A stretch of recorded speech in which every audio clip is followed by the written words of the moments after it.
Hi everyone, this is Britt Simon. So at this time of year, people going through the lottery are starting to get anxious, if they're not already anxious, about whether the visas will run out before the end of the year, whether any more interviews will be sent out, and what the general progress is. That's a very normal thing. It happens in any normal year. DV2023 has actually been pretty well run by the government from a central point of view. KCC have done their job well. They have set up a lot of interviews for people. They've managed to push cases to where cases should be interviewed. But what they've not managed to do is really overcome the bad faith of certain embassies around the world. There are some embassies that have just refused to work, or they've worked at such a slow pace that they've built up a backlog. Now, I created a video a few weeks ago that explains what I mean by a backlog, so I'm going to assume that you all know what I mean by that. But what I thought I'd do today is just explain how many visas have been issued, how many visas will likely be issued before the end of the year, and give you an idea of how things will wrap up in this last 3 months, because we've got July, August, and September, right? So the July and August interviews are pretty much programmed already. They're pretty much done with 2NLs. We saw a fairly large batch of 2NLs go out about a week ago, and then since then they've sent a few 2NLs to a few people, maybe 20 or 25 2NLs per day over the last few days. Not very many. They're pretty much done with August. And so a logical next question is, okay, are we going to see a bunch of interviews being scheduled for September? So I want to show the numbers to explain why that, question, or how to answer that question, and also whether the visa bulletin will be increased in any regions in order to sort of fill out the quota. And I think I can answer both questions for you fairly accurately. Although let me just say that whatever I say here and now is just an explanation. It's not even a prediction really, because I know well enough that the government can pretty much ignore the math. They can do whatever they want to do. They even exceeded the global quota last year. I don't think that was deliberate. I think that was a mistake. But some weird things could happen. So whatever I say here, I don't want any of you to take that as being an absolute certainty. I'm just trying to explain what I think is logical. Okay, so hold your questions. I don't want to take any questions about DV 2024, DV 2020 or 21. I'm really just want to focus this video on DV 2023 for the people that are still remaining, to just help those folks. There's not that many of you left now, but I think it's important that we give you a little bit of understanding in these final weeks. Okay, so let me show some data. We're going to look at Zarthisius's website because he does a great job of collecting the data. He collects this data every Friday, presents it for us to have a look at in a nice format, and his numbers are coming directly from the government database, so we know these numbers are accurate. In fact, in the past we've shown that the government in previous lawsuits were more inaccurate than our numbers coming from SEAC data. They didn't understand their own numbers, frankly, and so we've got a pretty strong understanding of what the numbers are based on this data. Okay, so the first section that you'll want to have a look at is this section here. Let me see if I can I zoom in on that? I don't know if I can zoom in on that. That's kind of weird. But this section here, let me make this, let me just see if I can go bigger here. Yeah, there you go. That's a little bit better, isn't it? Okay. So here we go. So this is the numbers as we stand. you can see that we've got 39,000 visas have been issued so far in DV 2023. Now the quota is 55,000, but out of the 55,000, about 1,000 to 1,500 cases or people will adjust status in the USA. So the most we can expect is about 53,500 visas, maybe a little bit more than that, 53,800, something like that. But that will be the absolute cap. That's the global cap. Now, I don't think they're going to want to go over the cap again. I'm pretty sure that was a mistake last year. I think that they were trying to work so hard in order to get as many cases through in the final couple of months that with the best will, they actually messed themselves up. They lost count of the numbers, they lost control of the process, and they issued too many visas. I would have thought that they would be in a better position this year to control things better than that in DV 2023. So I think we can be pretty sure that they're not going to exceed the 55,000 cap. They've never done that before. They've never got even close to doing that before. And so, it really would be a big, big surprise if they were to mess up again. So we should see within SEAC about 53,500 visas at most. They could issue less than that. There's no law that says they have to issue to the cap. They could stop at 50,000, for example, or 51,000. That's their right. They're able to do that. But they're likely to, the way they're working, it seems that they're going to try and get pretty close to the cap. That's what I think at the moment. Okay. So in these numbers, we see the total number of issued visas. Now, the 166 visas here, these are people. The 166 comes from 71 cases. These are in administrative processing status, which means the visa is actually being printed right now. So there's about 39,200, almost 39,200 of essentially issued visas, right? Then there are 5,500 people who are in 221G status. That's the real administrative processing. So it's 221G. And those people stand a chance of getting their visa before the end of the year. They could go through and get cleared on whatever background security checks are being done on those people, etc. So those people all potentially have a chance to be processed and approved before the end of the year, right? Or perhaps refused, however it works out. So those 5,500 visas are out there, but they're not guaranteed a visa yet. Okay, and I'll come back to that in a moment. Then there are 3,500 people that have been refused finally. They won't be getting their visas. And there are 20,300 people, according to this data, that are scheduled for interview. They've received their 2NL. Their case is in the ready status in the SEAC database. And so they are ready for interview. However, out of that 20,300, which is from 9,006 cases, I can tell you, and in fact, I can show you that I'll be making a cameo. I'm getting some notifications there from Clefs. So let me just show you this this data. Excuse me. This data is what I want to show you. Okay, let's bring this across. Okay. Now with Zarthesis's data, we can see all sorts of information here. But one of the things that we can do is we can say, okay, when do people get their 2NL? And we can filter out cases where, or we can select cases either way, where the 2NL was sent earlier on this year. So if somebody got a 2NL in January, right? So January the 27th, 20th, 13th, or 7th, these are file dates, right?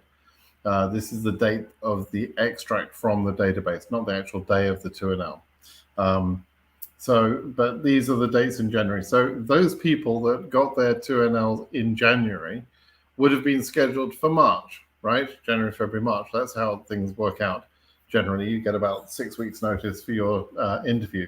So that would, to me, reflect a no-show.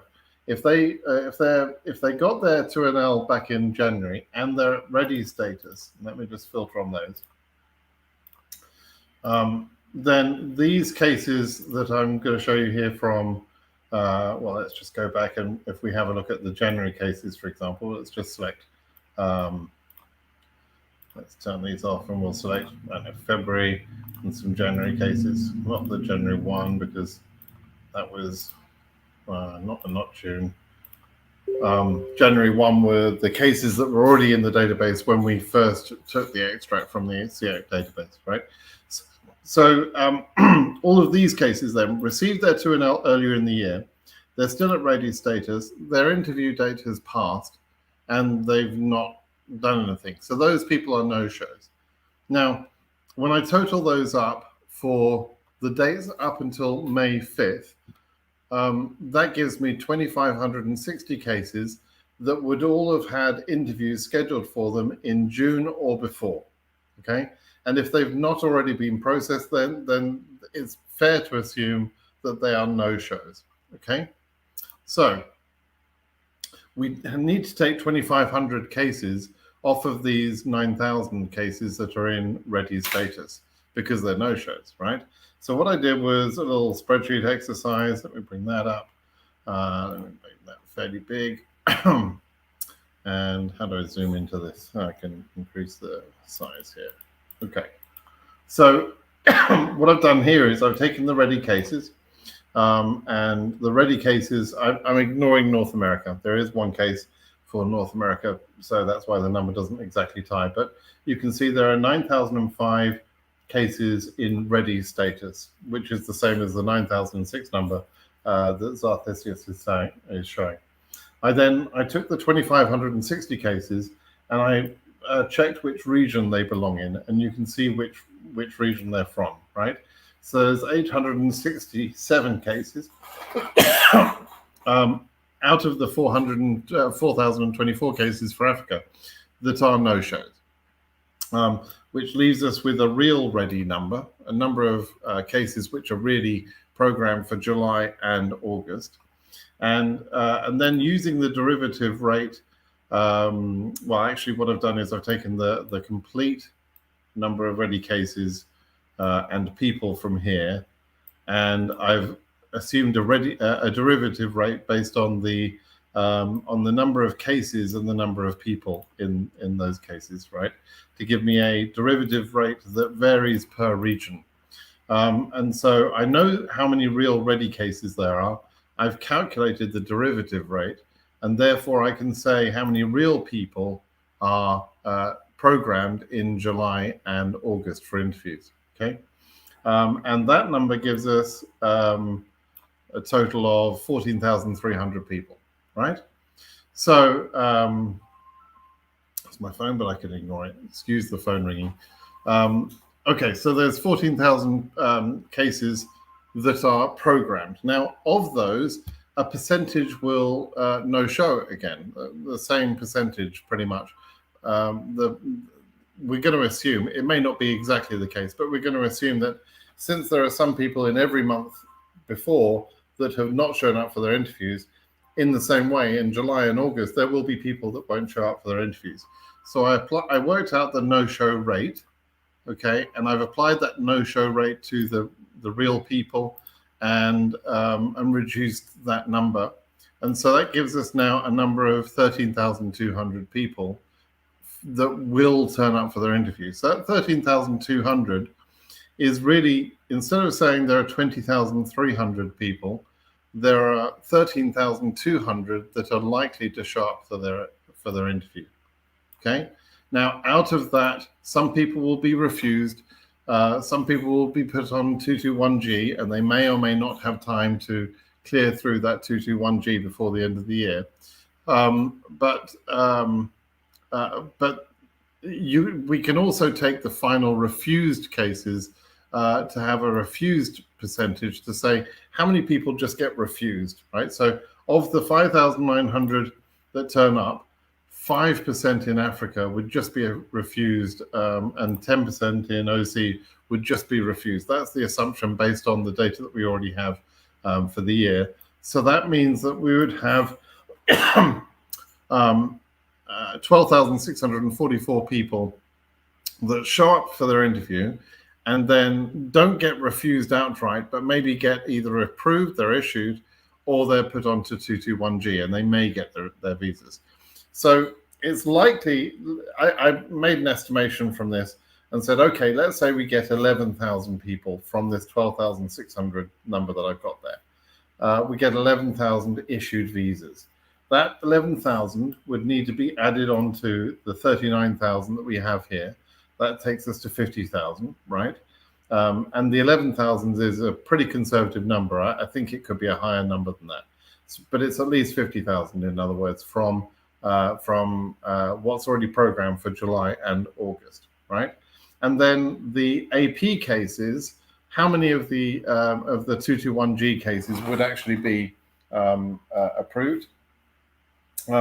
And as a rough assumption, you could say that you would pick up at least 2,000 to 3,000, maybe 3,500 cases or people rather from those 5,500 people that are currently in AP. I do expect them to clear that many cases, right?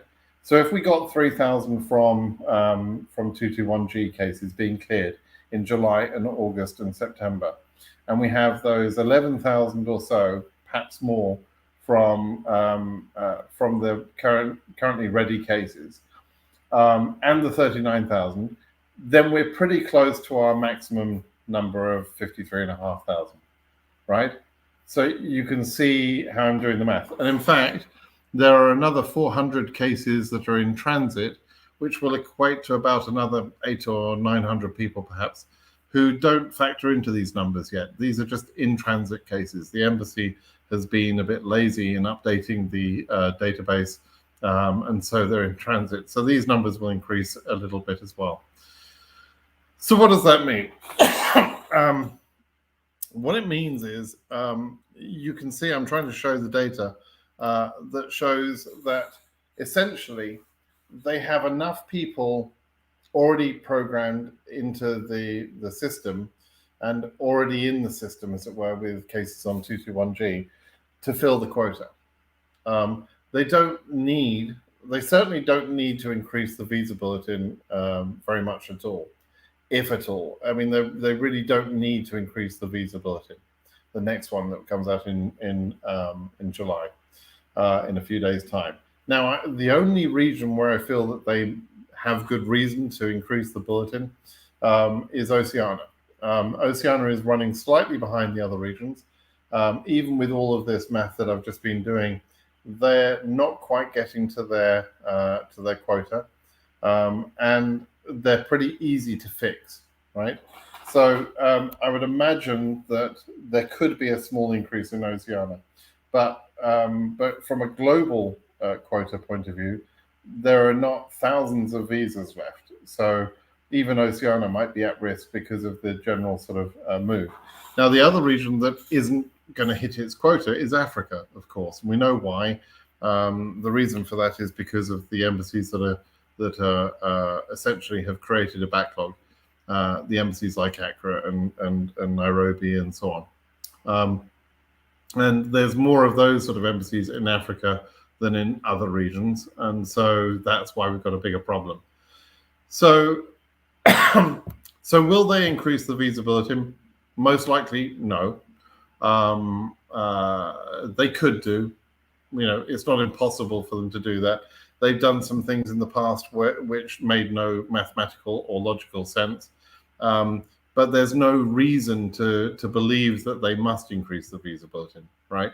That's what I'm trying to say. It's more a question of, do they have to increase the visa bulletin to meet the cap? No, they don't. There's already enough cases there. And then will they issue more 2NLs from people that are already current within the visa bulletin that we already have? They might issue a few more 2NLs, but the idea that some embassy is suddenly going to do what Nairobi did last year, which is make hundreds of cases available for interview, or hundreds of interview slots available for interview. The idea that that's going to happen, I think, is a bit of a dream, because there just aren't hundreds or even or thousands. There's certainly not thousands, but there's probably not even hundreds of spare visas left. And what will happen now is if they do issue more 2NLs, they're taking opportunity away from those closing 221G cases. So they could, and it's possible, and it's possible that they could say, look, if we have to clear out the 221G cases or issue more 2NLs, which is the safer bet? And they might say, okay, we'll issue some more 2NLs. And we might see, let's say, up to another 1,000 or so 2NLs going out. But if I had to sort of guess what would happen, or if I had to imagine what I would do, I would say, look at the 221G cases, and in the remaining three months that we've got, how many of those 221G cases could we clear through? I think it would probably be fair and reasonable to expect that we could process 2,500, 3,000 of those and approve those cases. Bearing in mind, those cases have already had their interview, they've already paid their fees, they've paid for their medicals, etc. In a sense, it's fair to give those people their opportunity above making more 2NLs available to new people. And, you know, so I hope they act with the best integrity at heart and clear as many of those 221G cases as they possibly can, rather than sending out the 2NLs. However, my gut reaction says KCC and the government don't really care who gets the visas. They don't think about who's paid the fees and who has, you know, waited long enough on 221G. Oh, that poor people, they've been waiting 4 months. They don't care. They're not interested in the human stories, right? So they're just trying to get the visa numbers to be out there. And if that's their perspective, then they might send out some more 2NLs, okay? But again, I would imagine those 2NLs would be distributed throughout the whole, all of the regions. And, you know, whilst they might prefer those to come from Africa because Africa is underfilling, we don't really know for a fact where they would, you know, send those. Now, I know I'm going to get a ton of questions. What about this country? What about these people? Typically, I get a lot of Iranians. How about Iranians at Ankara? You know, I'm going to get those sort of questions. I can't answer any of those questions specifically because I don't know what the government is going to do. I'm just trying to sort of fill in the blanks here and give you an idea of how the numbers are looking. And it's generalization. I can't be precise. I'm not going to try and be precise about these numbers because we don't really know what's going to happen. But I have said now for months, when you see this number close to 70,000, that will be about it, right? And sure enough, we're at 68,500 plus 408 cases. That's another 800. So we're at about 69,500, right? So pretty much what I've been telling you for months is coming precisely true, right? I said 70,000 would be about the number you'd see here. And that's where we're going to end up. So, so what does it mean, you know, for people who are still hoping for their 2NL, etc., or still, you know, somebody in Asia just 21,300 or something? Should you give up? Well, no, you can't give up at this point because you have to watch what the next visa bulletin brings us. But I just want you to be sort of prepared for what could possibly happen, right? I'm not suggesting we're done. I'm not suggesting the program's over for the year. I'm just trying to give you the numbers, okay? Okay, so I've been talking about DV2023. So, and I'll take a couple of quick questions on various subjects here. DV2020 and DV2021, we're still waiting for the appeals. There's nothing to say. We're waiting for the appeals. That's all we're doing. There's no further update. I'd like to see if we've got anybody who's asking 23 questions here. So, is there any hope for Nairobi? This is the same thing that I said people will be asking. You know, will these cases receive their appointments in Nairobi or any other place like this question as well. I can't answer these questions specifically. You just have to wait and see that, the last 2NLs that will be sent out for the DV 2023 year should go out by roughly the end of July, maybe the first few days of August. So we'll know within a few weeks what the final position will be, and that will be about it. That's how the program has worked. So roughly how many visas are remaining? Well, I've just explained that. Hopefully you understood the explanation. Okay, so a couple of other quick questions. I'm the main applicant. Can I go for an interview without the spouse? Yes, you can do that. Your spouse won't get the visa, of course, if she doesn't attend the interview. But yes, you can go on your own, and that by itself is not reason to disqualify you. So let me just do all who receive 2NL are secure to get a visa, or they found their eligibility? I think what you're asking is, for people that have already had their 2NL, this is a good question. If they've already got their 2NL, are they safe? Are we so close to the cap that people will find their appointments being cancelled? Now, generally, no, you shouldn't need to worry about that. The appointments shouldn't be cancelled. There was a year in 2013, I think it was, where some Iranian applicants had their appointments cancelled. But that was very unusual, and it was because of the 7% cap. It wasn't because the global cap had been reached or the Asia cap.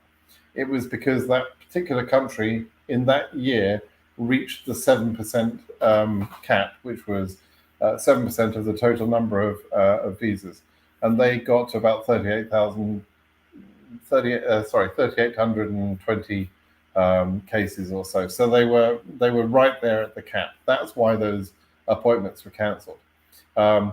Generally speaking, if you receive a 2NL, there is a visa reserved for your case for the month of your interview. So if you've got an interview lined up in July or August, you've got a visa allocated to your case, and you should be okay. However, you've got to go there prepared, because if you don't get approved in that interview, and let's say they have to put you onto 221G, if you're a July case where your 221G carries over into August, you lose that originally allocated visa, and it can be used for someone else. And as you can see from the numbers, it likely will be used for someone else, which means that you'll go into 221G, you'll go through your processing, maybe in late August or something, your case can be approved, but there's no visa for you, and you'll be out of luck. Okay, so for goodness sake, please make sure for these last couple of months, everybody should be going to the interviews with absolutely well-prepared cases. If you haven't read the instructions, if you've missed off certain documents, if you don't go prepared to show finances or have an I-134, really, if you're going to an interview with those sort of questions open, then you're a fool, because you're risking this once-in-a-lifetime chance for the sake of not preparing properly. So take the time now to reread the instructions from beginning to end. Reread the embassy instructions, reread the reciprocity page instructions, all of it. Go reread all of that. Have all your documentation together. Get your documentation organized in order.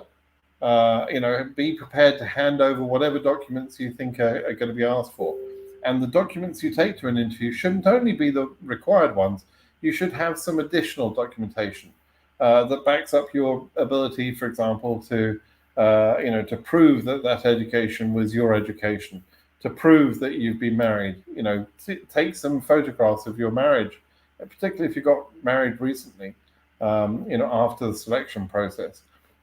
Think about the ways that you could be denied your visa, or the additional questions they might ask you, right? And try and anticipate those questions so that you can be more likely to be approved. Okay.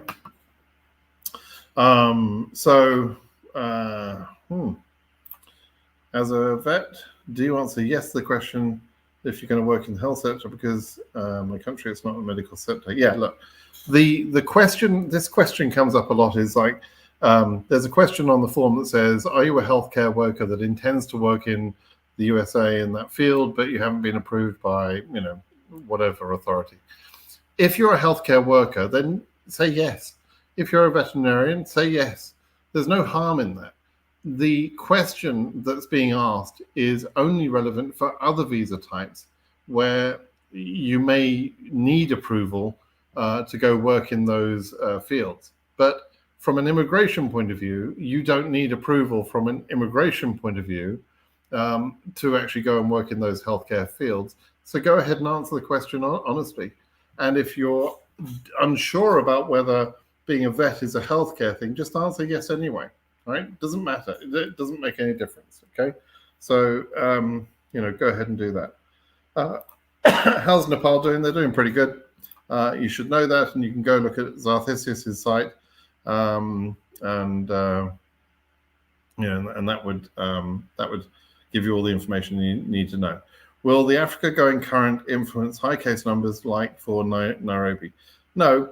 Look, Africa is already current. It has been for a couple of months. The number is 63,500, right? And you're going to say, well, that's not current. It doesn't say the word current. Yes, but there's only one case, literally one case, 63,502, that is not current, that is higher than that number. So in a sense, Africa is current, apart from the person who has that one case number, right? So Africa has been current for months, and it hasn't affected how Nairobi has behaved. So why do you think it would affect Nairobi now? It won't, okay? Facts inside. My case was current for interview processing, which is AV status, right? Current for interview processing is the letter or the email number 4. We sometimes call it number 4, and that means you're in AV status. You have been added to the embassy-specific queue for your embassy. According to KCC, as of February 23, 2NL has not been received. Your AS 7000 or whatever. You don't mention what country you come from or what embassy you're in.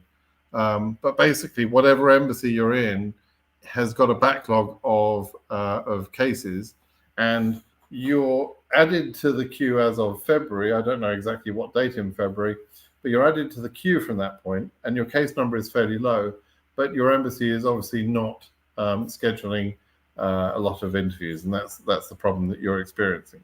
Okay. Okay, a couple of other quick questions.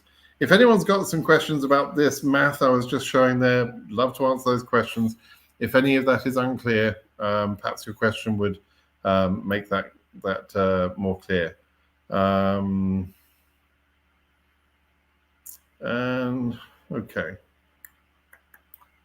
Can I update my original DV application in DS260 entry? Boy, confusing all sorts of things. So the original DV entry is what you enter when you enter the lottery, right, in the October to November period. And then later you fill out the DS260. You can never see or alter your DV entry, the original DV entry, okay? If you didn't take a screenshot of it, then that's it. You have no access, and there's no way to access your original DV entry. However, the government can access that. They know what you put on there, right? So your DS260 should be taken more seriously than the DV entry. Now, the DV entry, you can make mistakes on there that will disqualify your case from the very beginning. But on the DS260, you have a chance to go and correct any information that you got wrong. So if you spelt your address wrong on the DV entry, no big deal. If you can correct that in the DS260, right? If you chose that you have a master's degree when actually you only have a bachelor's degree or you only have high school, and you thought you were being some sort of smart ass by picking master's degree on the DV entry because that would be more likely to be selected. Well, number one, you were wrong. That's not how the selection works. It's a random lottery. They don't care what education level you pick. But number two, on your DS260, you should enter the corrected information regardless of what you originally claimed. Okay, and that disconnect, that mismatch between what you originally said and what you say in the DS260 about your education level cannot cause disqualification. Okay, so for God's sake, don't try and continue with the lie. Okay, now just if anyone asks you, why did you say you had a master's degree? Oh, it was a mistake, right? That's all. And it was a mistake. It was your own stupid mistake because you thought that was going to give you a better chance of selection, which it wasn't going to ever do that anyway. But anyway, can you talk about the interview at the port of entry before one can get to his final destination inside the USA? Yeah, the questions I normally get about this is a couple of questions. People ask me, okay, I'm traveling to Atlanta, but my first airport is JFK in New York, for example. And where will I go through immigration? Well, the answer to that is you'll go through immigration at the first airport that you arrive at, which is called the port of entry. And the internal flight you take to Atlanta or to San Francisco or to Chicago or wherever else, that's an internal domestic flight. And there's no controls on those flights, right? There's no immigration controls. So you go through immigration at the first port of entry. Okay, that's the first thing. And the second question that people often ask is it a complicated interview at the port of entry? There's no interview at all. You hand over your brown envelope and they may ask you one or two questions, but they really don't bother asking you questions because there's no real interview process. They are not going to stop you entering the USA. There's nothing that is wrong that you can do. There's no wrong answer you can give because you're being allowed to come into the country as an immigrant. So if you, for example, have a bunch of paperwork about places to live and jobs and everything else, if you were coming in as a non-immigrant, those things would be a problem for you to be carrying because it would show that you have intention to go find a home to live in or get a job and you don't have permission to do that, right? Whereas if you're coming in as an immigrant, obviously you're going to be doing those things. So in other words, they don't care what you're carrying. They don't care what you say. They're not interested where you're going to live. Nobody gives a damn. They just want to get through the paperwork. And so they're going to take your brown envelope. They're going to open that. They're going to process the documents in there, and that's it. You're going to go through. Okay, it's a very quick and easy process at the port of entry. Having said that, do allow some time between the flights. If you are taking another flight, don't make your connection flight in the USA less than about 3 hours after you arrive. Otherwise, you're going to be very stressed because the lines through immigration can be pretty big. Okay. Vadim says, you've been in AP for almost three months. Any hope? Yeah. Look, you've been in AP for nearly 3 months or 221G. There's 3 months left. All right. Which means that if you didn't get cleared in time, that would have been a total of 6 months. That's highly unusual. Now, in these times, generally speaking, we see Iranian applicants, for example, taking around about 4 to 5 months, sometimes as long as 6 months to get approved. But outside of Iranian applicants, there's not many other groups that have, a very long time, a very long clearance time like that. 3 months is already very long, and I should imagine you're from Russia or Ukraine, and perhaps information is difficult to obtain at the moment, and there's other concerns.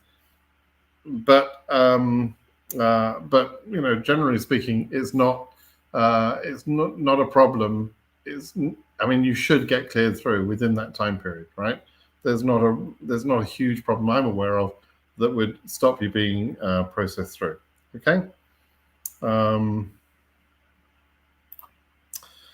Okay, here's Rafik is asking, my case number has been current from the very first VB. You've got a very low case number. Great. I completed my DS260 in September. You were late. It would have been better if you'd have submitted that earlier. With your low case number, you probably should have done. But then here's the killer. Here's the kicker at the end.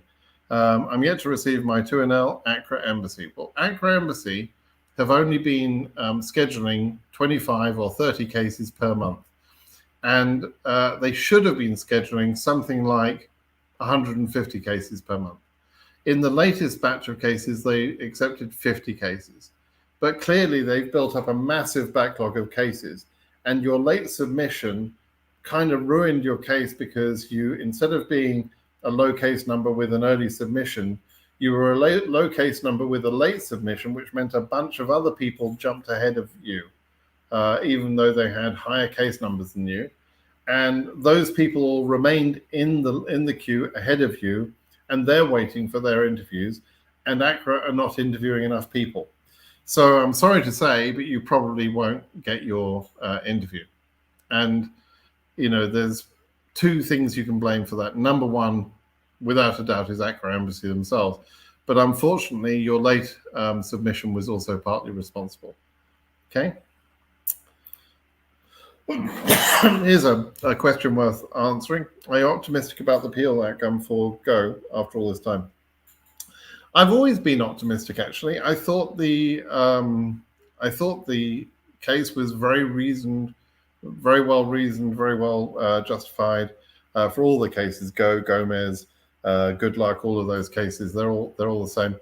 And you know, there's good chance of getting them through. I thought Judge Mehta took a good look at it. Now, the appeal judges, there were three appeal judges. One was obviously against us, right? And one was obviously for us. And it's that middle judge that has to be swayed. And that middle judge was asking some good questions. And so we just need to see, you know, what that middle judge decides. Basically, that's it. The issues that they're deciding are big issues, much bigger than DV lottery. This is not about whether they want to hold back. This nonsense I see on Twitter about, do they know they're holding back all these immigrants, blah, blah, blah. It's complete nonsense. It's not about those immigrants or the DV lottery or whatever. It's not about that. It's about the fiscal year and whether a fiscal year boundary can be applied. And it's about whether the president has the right that the government have been saying that they had the rights to maintain as the president. Those are big issues, and they have impact outside of the DV lottery. So if the appeal court can decide for us, I would imagine they would write a decision in a very exclusive, very limited way that says this decision is only to be used for this particular program. But lawyers being lawyers, they're going to always look for loopholes in that, and they're always going to try and exploit that into other cases. And so the appeals court could decide, hey, this is too big. We're creating too big a problem here by this, and therefore rule against us. And so we just have to wait and see what happens. And, you know, yes, I remain confident, but doesn't mean that it's 100% certain, right? Okay, so ching, ching, ching, ching, ching. Yeah, I think I answered this one for case number 22K in Asia. I think I specifically answered that, actually. Okay, so for the last batch, can they do first in, first out?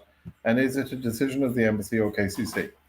They're not going to change the rules for the last batch. They're not going to suddenly say, what do you think they were going to do? First in, first out. It doesn't work like that.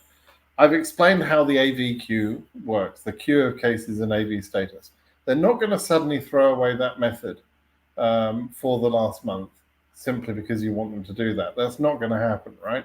So first in to the AV queue is first out, but the first in might be a lower case number, it could be a higher case number, and I've explained that very carefully and very accurately in a video a few weeks ago. So go and watch that. That's how it will be run in the final month and in every other month going forward. All right, that's how it works. Your second question is, whose decision is it? Well, it's not. It's decided by KCC. KCC are maintaining the queue of cases for each embassy, and the embassy says how many slots they have available. We've got 50 slots, 25 slots, 200 slots. The embassy say how many slots they've got available, but they have no access and no ability to go check who's waiting, right? So they're not asking for this case and this case and this case. They're just saying that we've got 200 cases available, spaces available for interviews, and KCC choose the next 200 cases in the queue. Okay. It's about separation of powers, pure and simple. Agreed. I mean, that's a good way to put it. Yes, I think on both those points, actually, you could say they're separation of powers. But it's about the wording of the INA. As I say, I get sort of kind of pissed off with when I see some of these people on Twitter sort of suggesting this is some campaign. I hate the guy that constantly says, "Oh, it's racism against Africa," and he doesn't understand. He doesn't understand how these things work anyway. So, but he'll say things like it's racism against Africa, which it isn't, or it's or it's anti-DV sentiment. It isn't. It's well, I've explained what it is. So there you go. This is a good question, Nana. Why is Accra not speeding interviews? I don't know why they made the decisions they made. Not just in that embassy, but in any of them. Why have they behaved this way? I don't know, is the honest answer. I have no idea. I know that we can't change their behavior, but I don't know why they were able to behave that way, or why they behaved that way, or what motivated them. I don't know, in all honesty. It's so annoying. Terrible. Okay. Yeah, so, hang on a second. I learned cases are processed based on case numbers, so why have I not received my 2NL? No, your statement is not exactly right. Case number has an impact on the ordering of cases being added to the AV queue. That's true. But also the date of processing has an impact on the day that cases are added to the AV queue. And once the position is there for that case, it's never changed, right? So again, I created a video on this a few weeks ago. Go have a look at that video if you want to understand why. But basically, there have not been enough interviews in Accra, and that's why you're having a tough time. Your case became current in February, but when was your case processed? That's the question. Okay.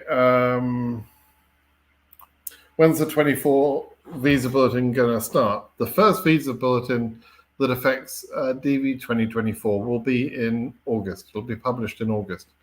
It's called the September visa bulletin, and it affects October.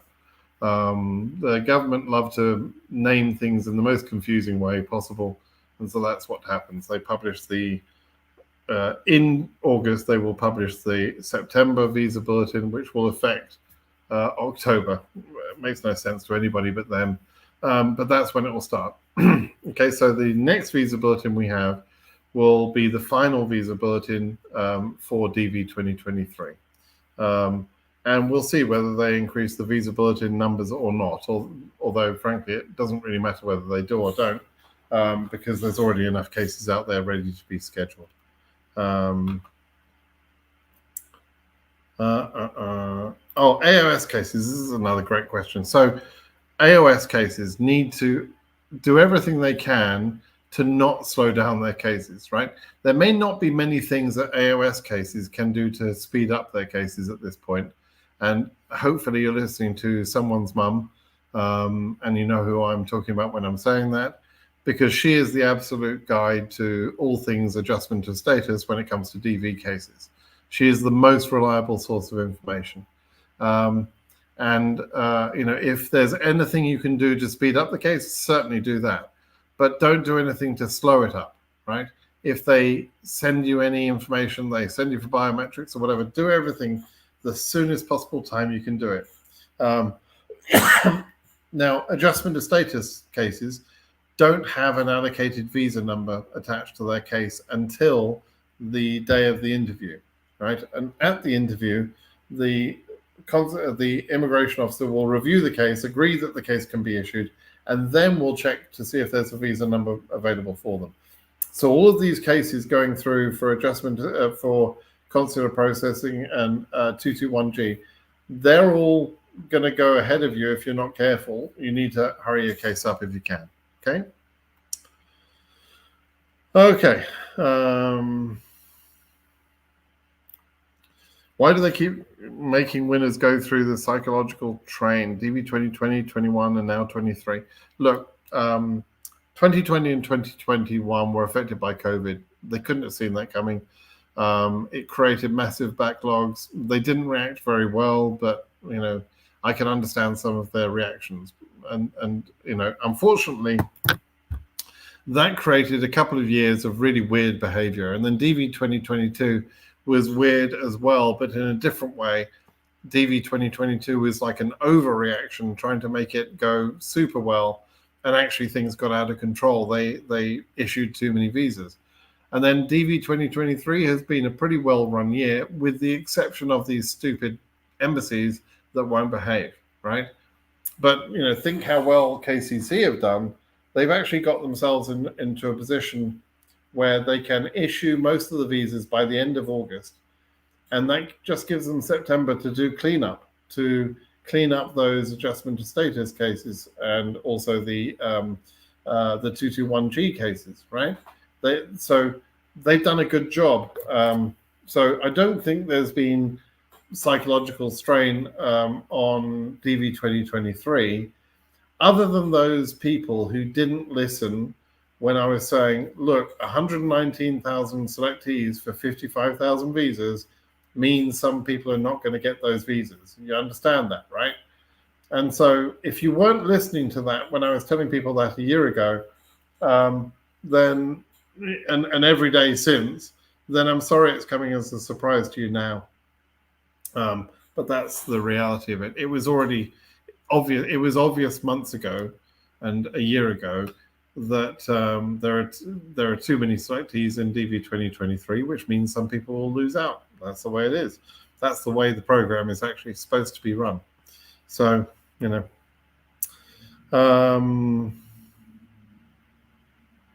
okay. So Randall, an Ecuador case, bienvenido.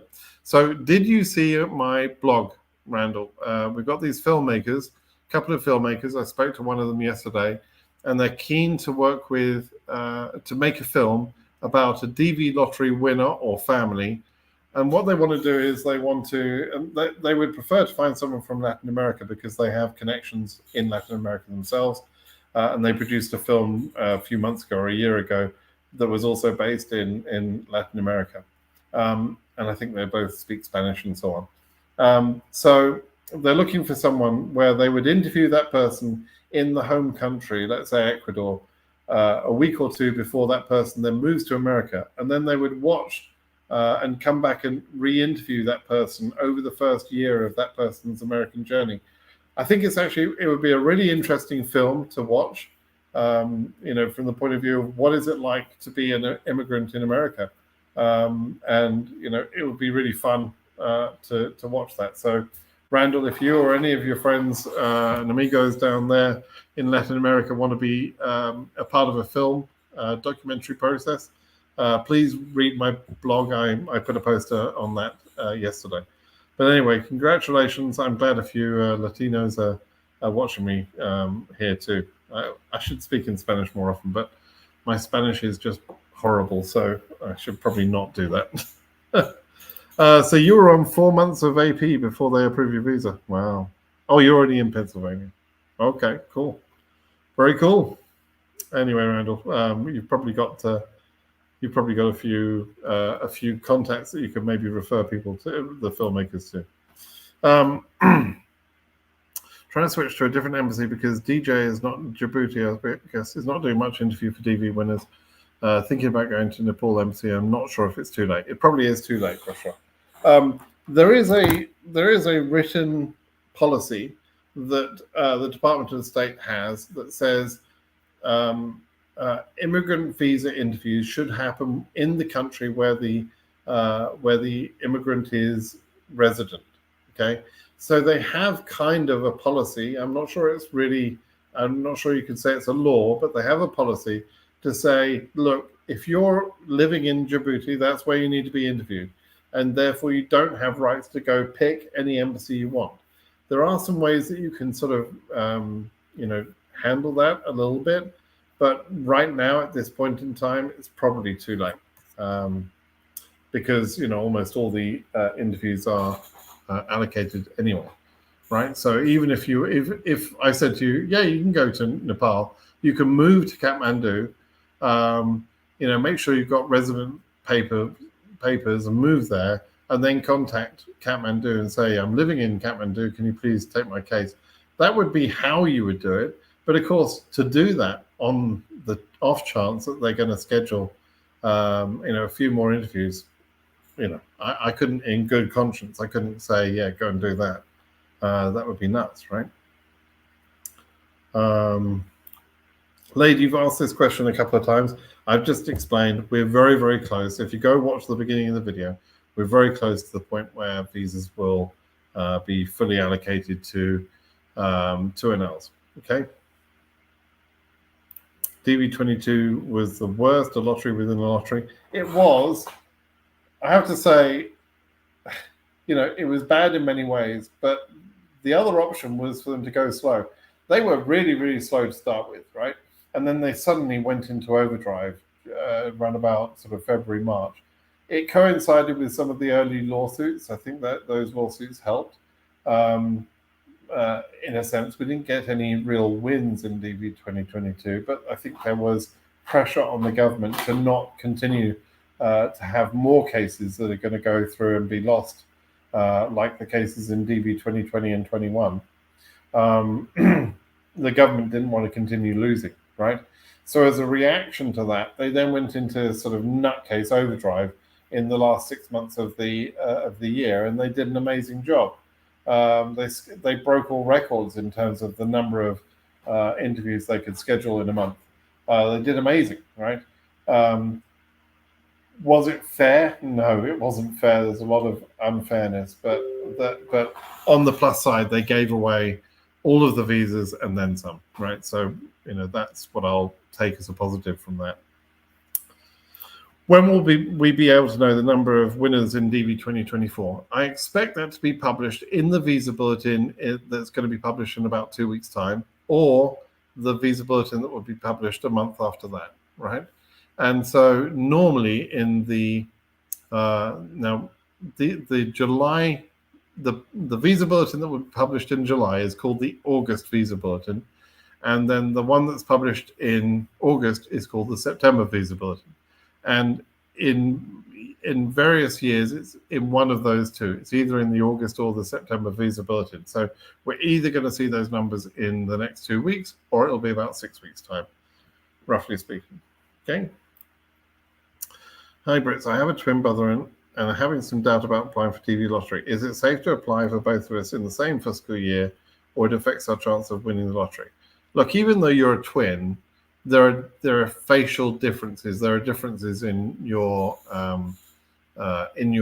face, which should be obvious. Now, obviously, if you do decide to both enter, don't wear matching outfits or something, right? Don't wear the same colored shirt and have the same pose and everything else.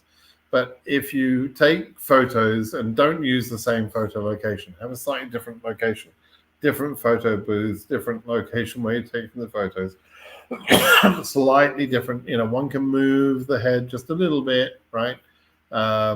Slightly different smiles. Try and make yourselves look a little bit different. Maybe one has a little bit of a beard, the other one doesn't, right? All these things will help a little bit to differentiate those two photos. But if you want to be really, really safe, then yeah, one of you enter 1 year and then another one enters the next year, right? See how things go.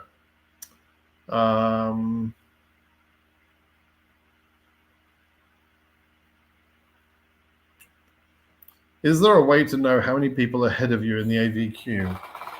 The only way we've ever got to find that out is during lawsuits, where the government has published those queues to the lawyers, and some of the lawyers have shared those. So yeah, there isn't another way. I mean, we learned enough from those things that we did see to understand how the process works, and how they allocate the visas. And the smart guy called Marek, I think, probably did as much as anyone, figured out how the process actually happens in terms of the transition date and that sort of thing. So, I'm 100% sure that we know how the AV process works now. I'm very, very confident about that. But do we have access to get the number of people in the queue at AV status at any particular embassy? No, we don't. Not unless we sue the government in some way, or get a freedom of information request or whatever. Okay. Does absence of derivative cause refusal from the main applicant? No, not normally. The only way that could happen is if the derivative was the main breadwinner and the consular officer decided that the applicant couldn't survive in America without the derivative spouse. So, but other than that, no, it's not automatically a refusal. Okay.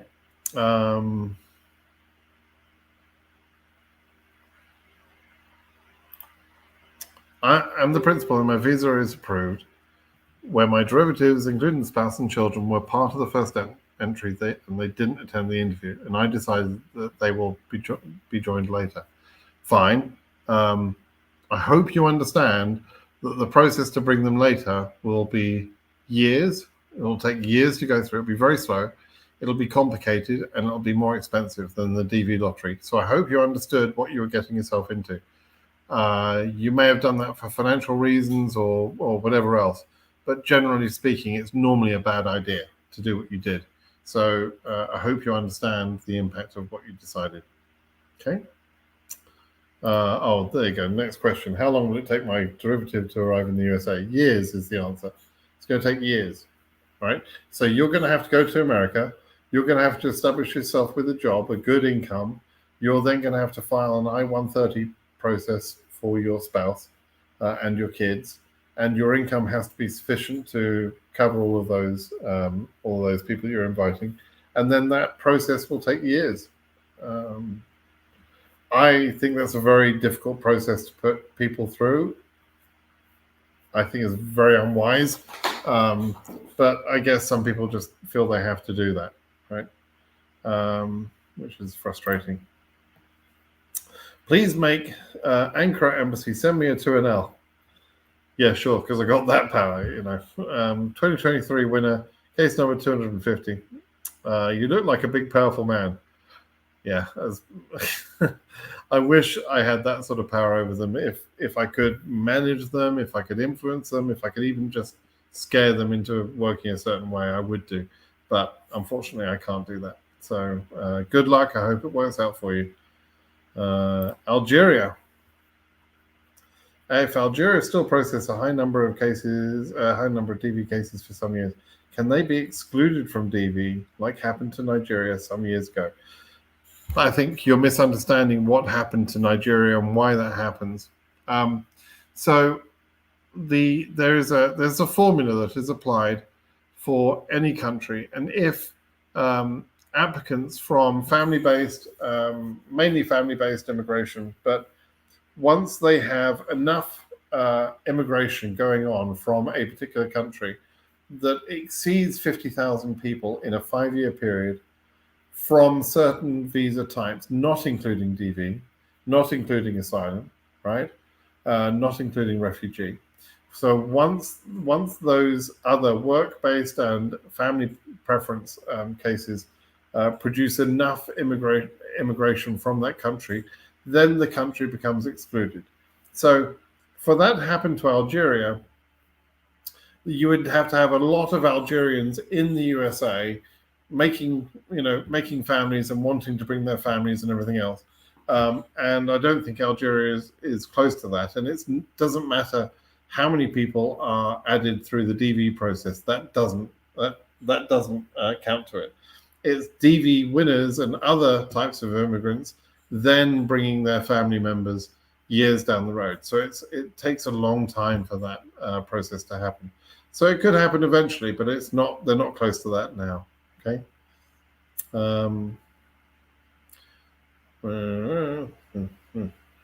I'm reading through here.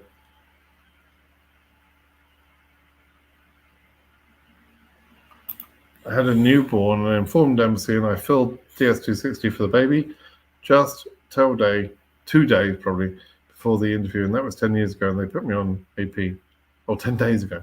Jeez, I'm dyslexic if you hadn't realized. 10 days ago, and they put us on AP. How long will it take? I don't know how long it will take. I don't know why they put you on AP. So it may be because you added the baby at the last minute. Maybe they're sort of background checking that, but it could be for other reasons. So I don't know how long it will take. You just have to wait and hope you can be processed. There is time. There's 3 full months before the end of the year, right? So there is time. And he says, you think that the long period of time is a pretty good sign, okay? Because if judges wanted to dismiss, they would not take all this time. Yeah, I see your point there. Like, if they were going to say no, they could just say no, and dismiss the case and just write up the reasoning. It's much more complicated for them to say yes, because they have to write that in a way that it doesn't open the floodgates for other types of cases. And so, yeah, I see your point. It's probably a good point that should give us a little bit more confidence, but we could still be wrong. So we'll see.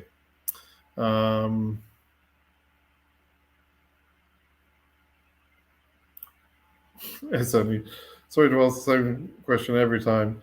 It doesn't get on my nerves. No, it doesn't get on my nerves.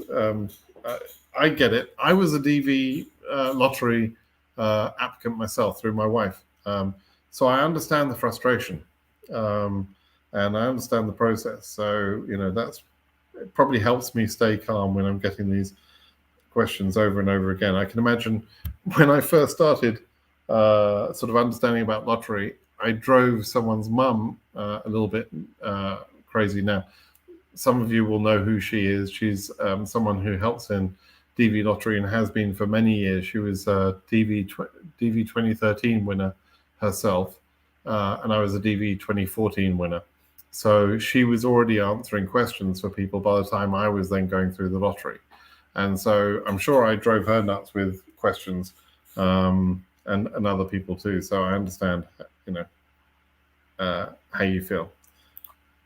Okay, does the government look at Zarthisius' data? Have you ever got an immigration official contact you from the government? What an interesting question. The government have access to the same data that Zarthisius has, right? So they don't need to look at his data. They just need to look at their database. Do they understand it as well as we do? No, they don't, in all honesty. But they have instant access. There's no need for them to go and look at the data here. Although, actually, on Zarthisius' page, there's nice graphs and visualizations. So maybe they do like looking at that. Who knows? Have I ever had an immigration official contact you from the government? I've had the government contact me many years ago from the White House, more or less offering me a job, which is a story I've told before. But no, I've never been contacted by an immigration official. That's not really true either. I've had some contact with KCC in the past when they were able to talk to me by phone mainly, and one time by email. I had a conversation with an official, so I've had that. But have I ever been contacted to say, "Oh, you're using our data and you shouldn't use the data," or something like that? No, that's never happened. The data is publicly available. It says on their website it's available. It's not subject to copyright. So we're not doing anything wrong by scraping the data and presenting it in the way that we're doing. So it's not a problem. Okay. My state application status is completed, but my derivative status are reopened, and they are not traveling with me. Can I keep them reopened, or do I need to complete them? No. If you're convinced, if you're 100% sure that they're not going to travel with you, then you can leave them reopened, and they won't be processed, right? But again, just as I was telling someone earlier, be very sure that you understand how long it will take and how expensive and how complex it will be to bring them later outside of the DV lottery. So make sure you do. Okay.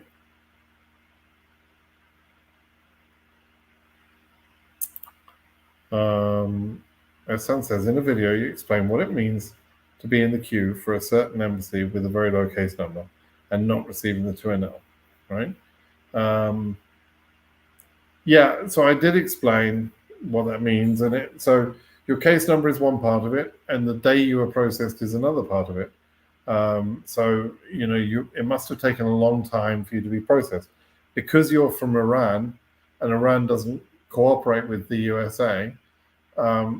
Your pre-processing before your process takes longer than other cases, right? And then when you go for interview, you're likely to go into 221G as well. So it's very difficult for Iranians.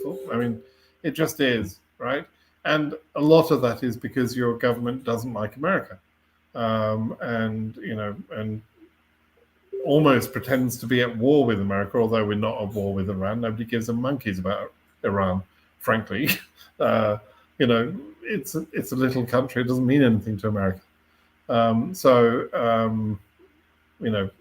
But Iran thinks it's more important than it is, and thinks it's projecting itself as a world power, and as part of that, wants to be, making life difficult with communicating with America in providing information about Iranians, and that's what causes you a problem. It's the Iranian regime and government that causes that problem. I'm sorry to be so blunt, but that's basically it. It's not that we Americans don't want Iranians. We love Iranians, frankly. Great culture, great people, but the Iranian government makes it difficult to process those cases in a short time, and DV lottery is a short time period, right? That's the problem there. So I wish it weren't like that, Ehsan. I wish it was different, but there you go. Sydney, someone told me that registering for the DV lottery is a disadvantage of the person registration if he tries to use other route to the USA. What you're talking about there is declaring immigrant intent. Now, registering for the lottery, entering the lottery is not a problem for that, right? Filling out a DS-260 is an application for an immigration visa. And so that can be used against you in future non-immigrant visas. If you don't get your DV lottery visa and you later have to go for an NIV, then yeah, the fact that you tried to get your immigrant visa through the DV lottery after winning, that can cause you some difficulties. But it's not a 100% certainty to guarantee that you won't get a non-immigrant visa. It's just one factor that they will consider. Okay. Okay.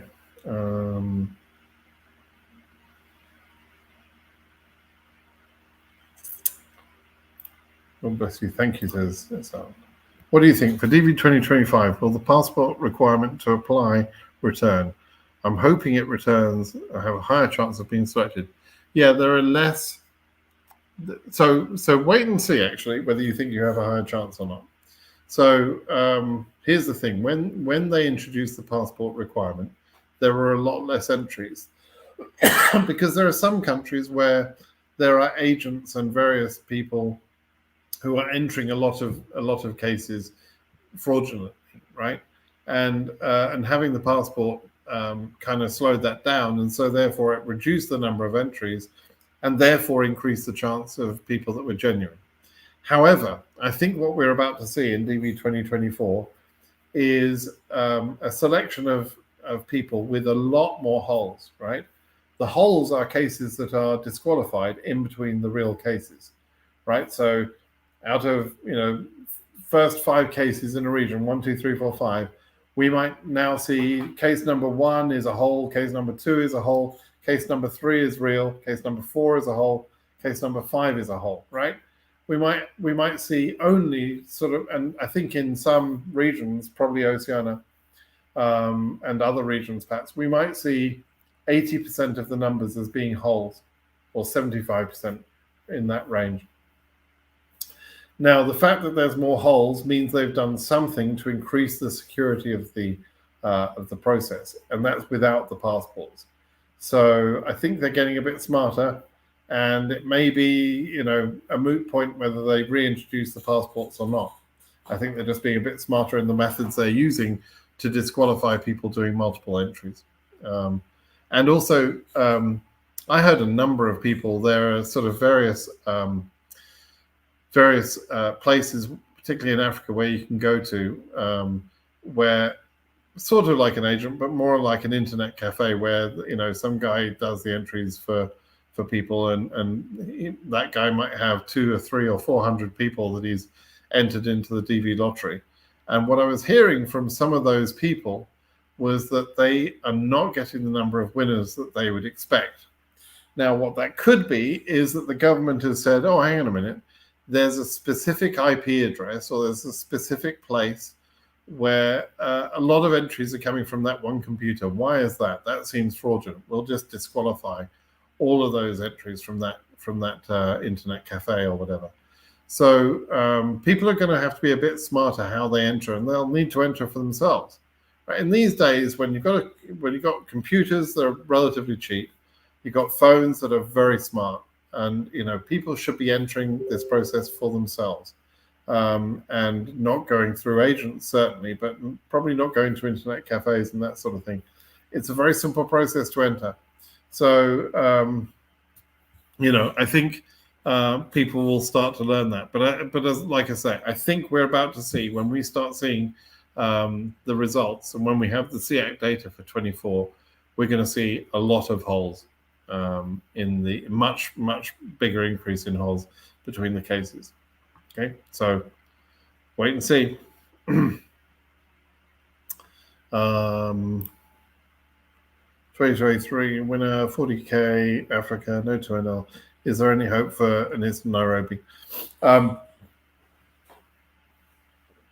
So I explained that at the beginning of the video.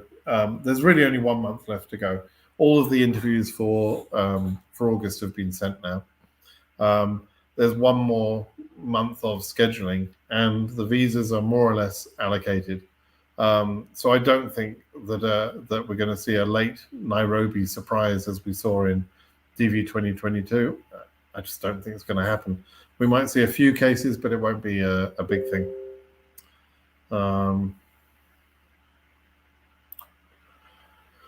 I saw somewhere, says Samuel, that they would that DV 2024 would open up the lottery again for another round, since the winners are not many this year. How true is that, please? Thank you. So somebody's bullshitting. Nobody knows that there are not a lot of winners this year. Nobody knows that. People are just making that part up. But the only way that there would be a second selection would be if there were a small amount of winners selected in the first entry. But considering we're seeing case numbers, huge case numbers in every region, even though I think there's going to be a massive increase in the number of holes, I don't think we're dealing with a under-selected year this year, right? And it would only be, a second draw would only be applicable in an under-selected year, right? So wait and see, but nobody knows that yet. I don't know either. We'll have to wait and see. But it is not true that we know already that it's an under-selected year. Nobody knows that, right?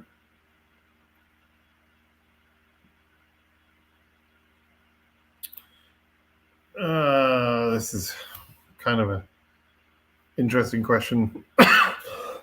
In an African country between 1 and 10K, how many cases are in between for a single country with 3,000 winners? I don't really understand your question entirely, but let me put this in a different way, and I'll use Asia as an example because it's much easier. In Asia, there are basically 3 groups of people. There are Iranians, there are Nepalese, and then there's the rest of Asia, right? And roughly speaking, for every 5 entries in Asia, 2 of them come from Nepal, 2 of them come from, where are we at? 2 of them come from Iran, and 1 of them comes from the rest of Asia, all the other countries combined, right? So what it means is that we have something like, have I done that right with 5? Yes, I think it's about right. So roughly 40% of the entries were from Nepal, 40% were from Iran, and 20% are from all the other countries, which means once the winners are selected, roughly 40% of the winners in the first few thousand cases are from Nepal, 40% are from Iran, and 20% from other regions. And then at some point, Nepal and Iran get cut off. They no longer have winners in the higher case numbers, and it's only Asia. And you can see that in the data.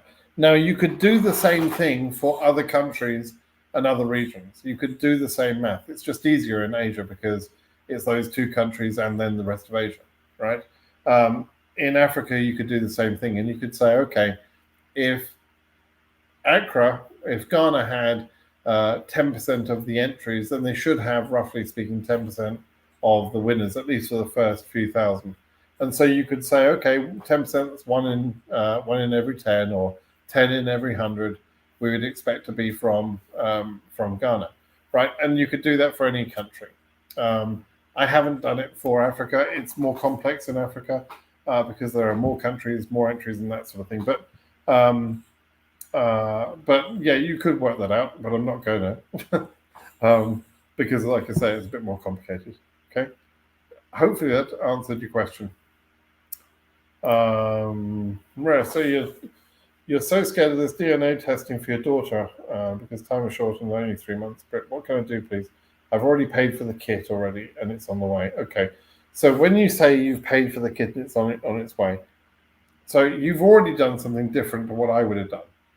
I would have gotten a car and driven to somewhere to get the kit, and I would have taken my daughter, and I would have had that processed there on the spot, right? It seems like you've asked for the kit to be sent to you, then you're going to send it back, and so you've added additional time in the waiting, right? So what can you do is make smarter decisions about how you do this quickly. So get the fastest. Now you've ordered it, fine, you have to wait for it. But when you get the kit, think about ahead of time, what's the fastest way you can get the result and get the result to the embassy, right? Start using your common sense to say, how can you speed up that process? Because if you're going to rely on mail and the mailman's just, taking his time, that is costing you time. So start thinking about that and thinking about faster ways you can do things, right? That's what you can do. Be smarter, frankly. Your English is not well and subtitles are not available yet. That's why. Could you please answer this question specifically? I'm waiting for it. Date in US for AOS process. What do you think about him? Your English is difficult to understand. You're right. I think you may be asking how long does it take to process adjustment of status. For DV lottery, it's faster than normal adjustment of status. So it tends to be pretty quick, but you can't say precisely how long it will take. It depends on which office you're at and that sort of thing. But you should be going to forums.immigration.com and find the AOS thread, and and make sure you're watching all of the information there. That's the best place to get adjustment of status information, including a spreadsheet where the timelines are kept for every year. So it shows you how long other people's cases have taken. Okay.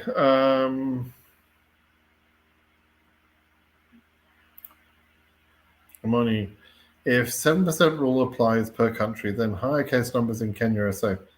You've applied some really weird logic in your head to try and get to the answer you want to be true. And the way you got there is complete nonsense, right? So the 7% rule is a 7% cap on countries. What you think that has to do with making higher case numbers in Kenya safe, I have no idea. It's not an allocation. It doesn't mean that they've got to get to high case numbers in Kenya. That's got nothing to do with the 7% rule. So yeah, you've added 2 plus 2, and you've come up with 68 because you wanted it to come up with 68, right? You wanted 2 plus 2 to add up to 68. That doesn't mean it's true, right? So there you go. Are entries disqualified if the applier of EU origin lives in a well-established Western country like the UK? No. Do you know I'm called Brit Simon? And I came through the DV lottery and I lived in the UK. So no. Why would you think that? So my wife was from Spain, or is from Spain. We were living in the UK. We applied to the DV lottery from the UK. We won the lottery from the UK. We actually came here. I was at the same time as applying for the lottery. I'd also applied for an H1 visa, and so we actually did come to the States on an H1 visa prior to adjusting status to the DV lottery. So just to fill in the blanks there, and that all happened in 2014. But no, clearly, if I'm sitting here, I'm an American citizen now. This is California. I used to live in the UK, so your question seems kind of redundant, to be honest. So no, you can apply from the UK. Okay. Nadia, my status remained ready after the interview. Okay, so Nadia, you're pointing out something that reflects in the math I was doing earlier. There are some embassies that fail to update the case status after the interview, as has happened with your case. And so some of the cases that I'm assuming are no-shows are actually not no-shows. They're lazy updates, as I call them. The embassy has been lazy, right? But I don't think the number of those lazy updates is significant to change much the math that I was doing earlier, but it is an impact. So it might affect, a couple of hundred cases or something out of the, probably not that many, but let's say a couple of hundred cases out of the 2,500 cases that I pointed out on no-shows. Okay, but thanks for the point. That's an interesting point to point out. Anything about Georgia embassy? I think we work. So yeah, nothing. I don't have any particular information, Alexander, about Georgia embassy. They're just doing the same sort of things as other embassies. Okay.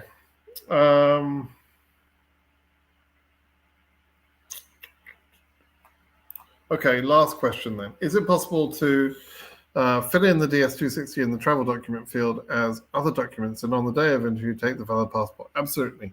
You don't need a passport to fill in the DS260. You can use that other documents section, and you can go to the interview with a passport. All totally fine. Okay? Don't worry about that. That's fine. Okay. All right, everybody. I'll call that a day. It's been quite a long session today, and I really wanted to cover the DV2023 things that I covered earlier, but I hope that was helpful to some of you that are waiting for DV2023 to finish off for you. And fingers crossed. Good luck to everybody still waiting. And we'll see what the numbers say in a couple of weeks' time. All right, everybody. Thanks for listening in today. Bye-bye now.